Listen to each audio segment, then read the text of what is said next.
Welcome back to Where is the Money? So in this economy, this is not a familiar economy. Things look much different now than before the pandemic. So we have to adjust how we're looking at the economy and what we're doing financially differently to adjust to the new reality of the new normal after the pandemic, especially after the tariffs.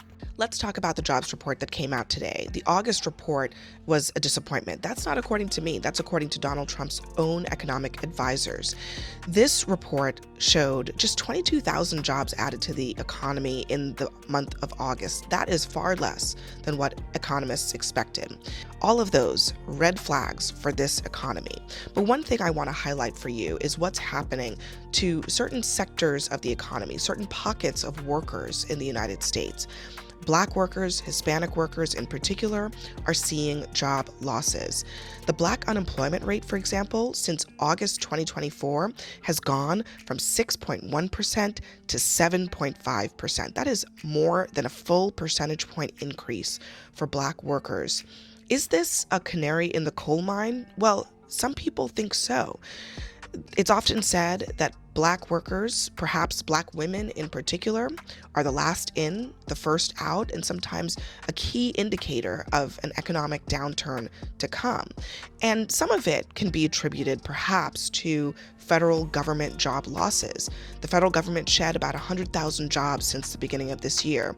You've seen all the talk of the DOGE cuts, but that's not the entire picture. There's more going on in this economy. The other thing I want to highlight for you is what's going on in a couple of industries that Donald Trump has said he wants to bring back. Manufacturing. Manufacturing lost jobs in the month of August. We are talking about a loss of 12,000 jobs. We're not yet seeing any impact, it seems, of Trump's economy, or perhaps we are.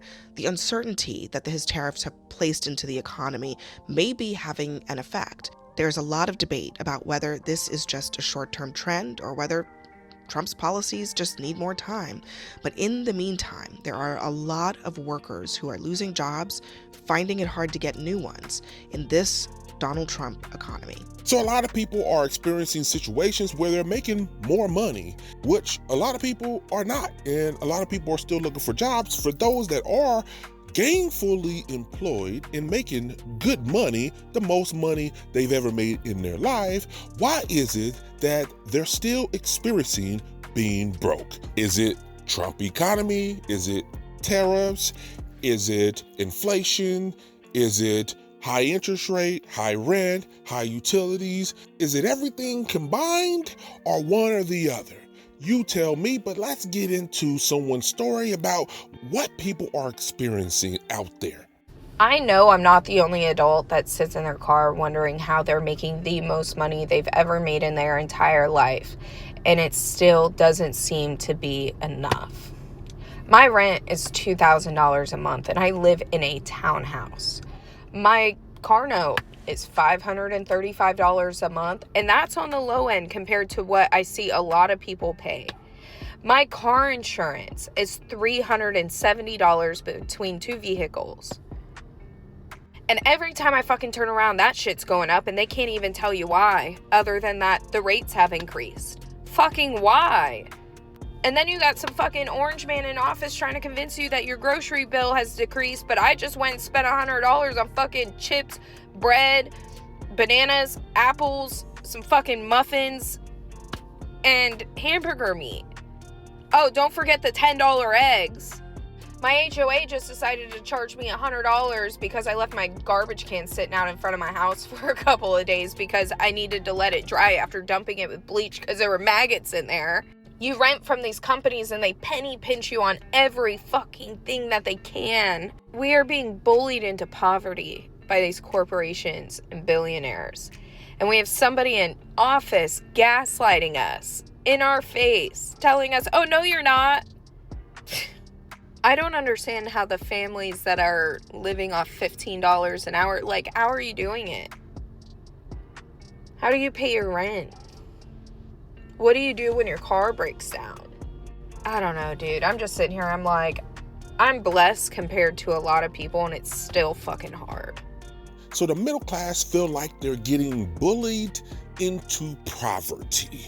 The amount of money they was making before is not enough. They have to try more for the same quality of life they used to experience, making less with less effort. Now it requires more effort, more money for the same thing, and if not, you're behind. Now, a lot of these things are obvious to the average working class person that goes to the grocery store, sees items they used to buy, and it's more expensive. They go to the gas station, gas is more expensive. When we're out there every day making our necessary purchases and we're seeing all of that increase, it seems pretty obvious, hey, the economy is probably not doing so great. But we have an administration that refuses to acknowledge the state of the economy to the point that we feel like being gaslit to think something that's not happening. We see the reality. The administration is saying something different. The jobs report actually started reflecting real numbers, and he fired the job report's BLS commissioner. Okay, anybody that gives the administration any type of numbers that indicate the terrible condition that the economy is currently in, they ignore those reports, hush those departments, and pretend on with this narrative that everything is okay. But we don't feel like everything is okay. So some would say, you're not behind. The game has changed. The rules of the game has now changed, and we have to look at this differently. Your parents fill their gas tank with $20. You're swiping your card for $60 and still holding your breath at self-checkout. They bought a week's worth of grocery with one shift. You're working 2 jobs and still double-checking your car at self-checkout. They graduated debt-free. You walked across the stage with a diploma and $50,000 in loans strapped to your back. They clocked out at 5 o'clock and left work at the office. You're answering emails in your bed at midnight because in today's world, the workday never ends. This isn't about effort. This isn't about you being lazy. It's not about you doing things the wrong way. It's that the entire game has changed for us. They built their life on a level ground. You're building on shifting sand, rising prices, non-stop notifications, and an economy that never sleeps. So stop the guilt. Stop the shame. You are not behind. The starting line just moved. The rules have shifted. And you're still in the game. And the fact that you're still even pushing forward under the kind of weight, right, that you're under, that's not weakness. That's resilience. You're not broken. You're building. And one day, the same people that is clapping for their story, they're going to be clapping for you too. Now, the August job reports has just come out, and it shows 22,000 jobs added, which is drastically under expectation. Some would argue that this is why Trump fired the BLS commissioner, because the numbers are not accurate. But hold on. If the numbers he felt was accurate when it shows the economy in a positive, but all of a sudden it shows the economy in a negative, those same numbers with those same methods are not accurate. But you only have something to say when it shows it in the negative light, which sounds about right considering when we go out into the real world, we see all the increase. We see how the economy is not doing great. We see the job market is not great. Also, it also showed that it's more people looking for jobs than they have jobs available, which I've been debating with those stats for a while, considering we don't know if those are 2-3 jobs that people are getting, and that's what adding to the job numbers. We don't know how much of that is contributed to gig work and things like that, or part-time work. Is these livable wage jobs? There's a lot of different indicators that does not seem to appear in the data that we can get a real picture of what's really taking place with the job reports. But it did show this time that there are more job seekers than open jobs available, which no surprise to anyone looking for a job, because we've already noticed that. in between the ghost jobs, in between companies not really hiring, in between several rounds of interviews for nothing, in between all these different indications that a job seeker is experiencing right now, this is not normal.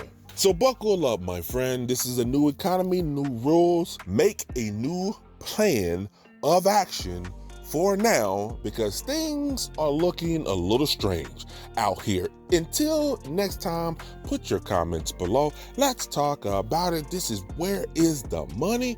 Talk to you soon.